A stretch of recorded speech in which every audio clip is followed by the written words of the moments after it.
Assalamualaikum warahmatullahi wabarakatuh. Selamat pagi anak-anak. Bagaimana kabarnya hari ini? Semoga dalam keadaan sehat walafiat. Nah, tetap jaga protokol kesehatan.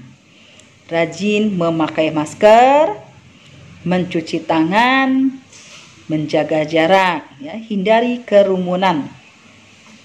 Ya. Selamat datang pada MPLS UPT SMP Negeri 27 Bandar Lampung dengan materi belajar efektif oleh Ibu Rosi. Yang dimaksud dengan belajar efektif adalah proses belajar dan mengajar yang berhasil dan mampu memberikan pemahaman, ketekunan, kecerdasan, serta kesempatan. Untuk mencapai belajar yang efektif, tentu saja harus dengan cara belajar yang benar dan baik. Bagaimana agar tercapai belajar yang efektif tersebut? Baiklah, Ibu akan mengemukakan cara belajar yang baik dan benar agar tercapainya belajar yang efektif. Pertama, bisa dengan cara belajar kelompok, ya. Nah, selain belajar individu juga boleh, belajar kelompok juga baik, gitu, bagus ya.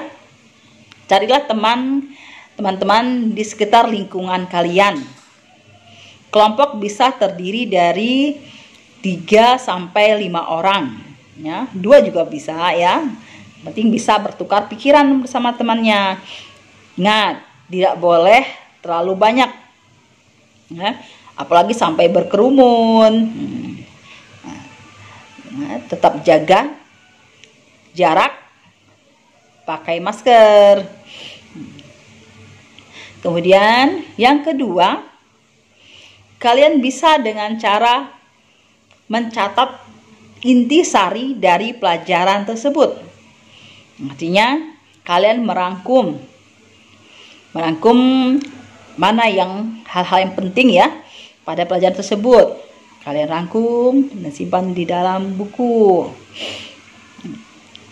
Yang ketiga, kalian juga harus disiplin dalam belajar. Artinya kalian harus disiplin waktu, ya. Kalian juga selain disiplin waktu, kalian harus punya rencana. Artinya terjadwal.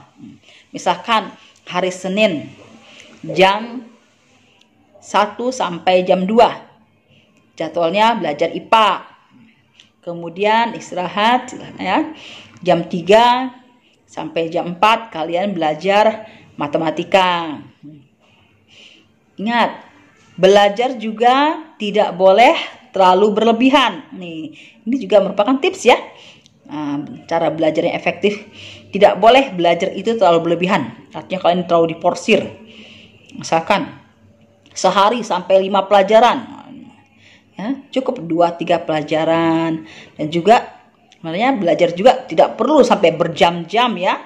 Nah, sejam juga sudah cukup, sudah lama itu. Nah, jadi belajar itu harus yang efektif. Ya, ada semacam teknik Pomodoro namanya, ya. Teknik itu kita belajar selama 25 menit. 25 menit itu kalian tidak berhenti belajar. Setelah 25 menit kalian stop, istirahat selama 5 menit. Setelah 5 menit kalian ulangi lagi, ya.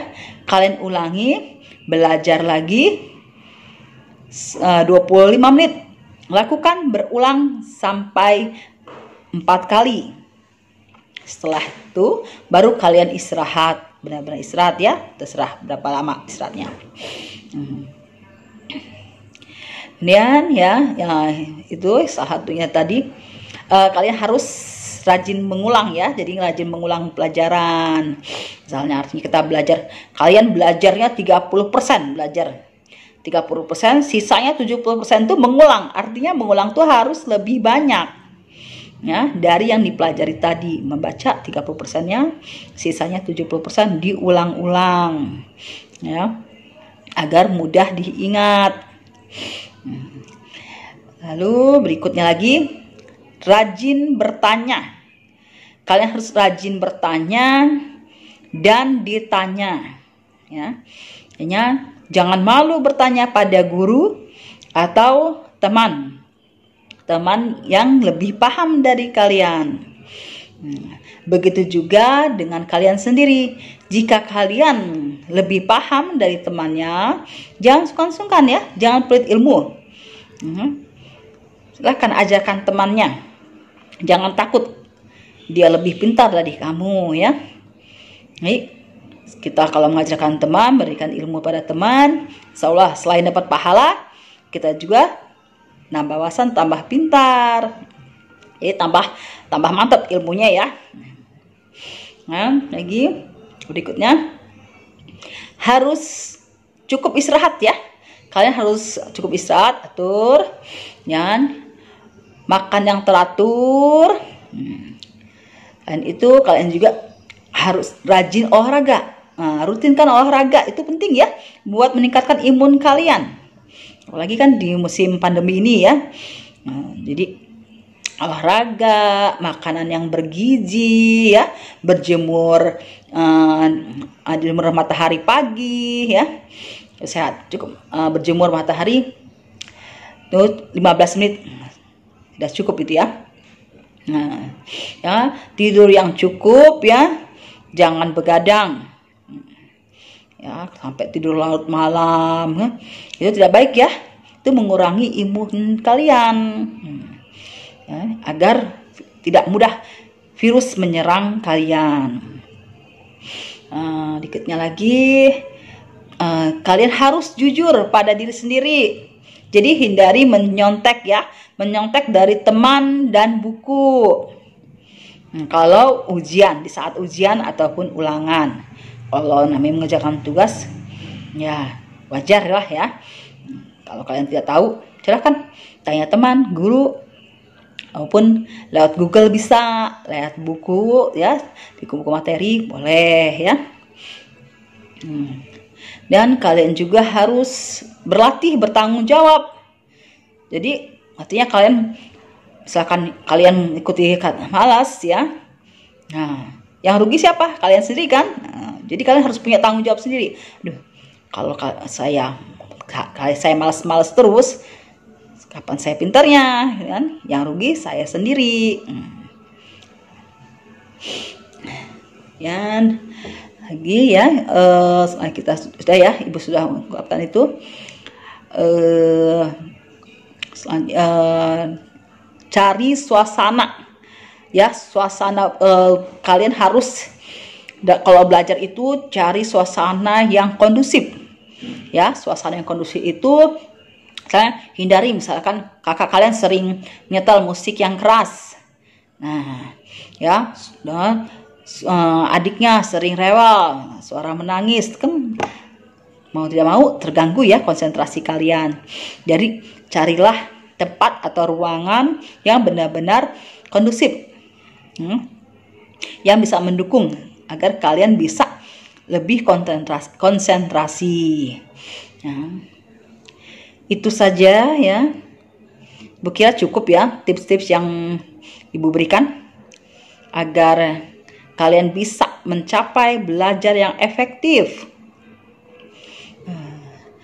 Nah, Ibu ingatkan lagi, jangan lupa jaga kesehatan ya, tingkatkan imun dengan berjemur matahari ya, pada matahari pagi, rajin olahraga, makanan bergizi, rajin pakai masker ya, menjaga jarak, rajin mencuci tangan, hindari kerumunan. Kalau tidak terlalu penting, usahakan tidak perlu keluar rumah, cukup di rumah saja ya. saja ya materi dari Ibu. Ya, tugas dari Ibu minta kalian membuat kesimpulan ya dari materi yang sudah Ibu berikan tadi. Nah, kesimpulan. Nah, sekalian kalian belajar kan mencatat intisari dari materi Ibu tadi. Ya kan? Kalian catat ya, kemudian nanti kalian kirim ya. Kalau begitu nanti Ibu ditagih. Sudah ada ya tugasnya nak ya. Nah, oke, Ibu akhiri sampai di sini. Assalamualaikum warahmatullahi wabarakatuh.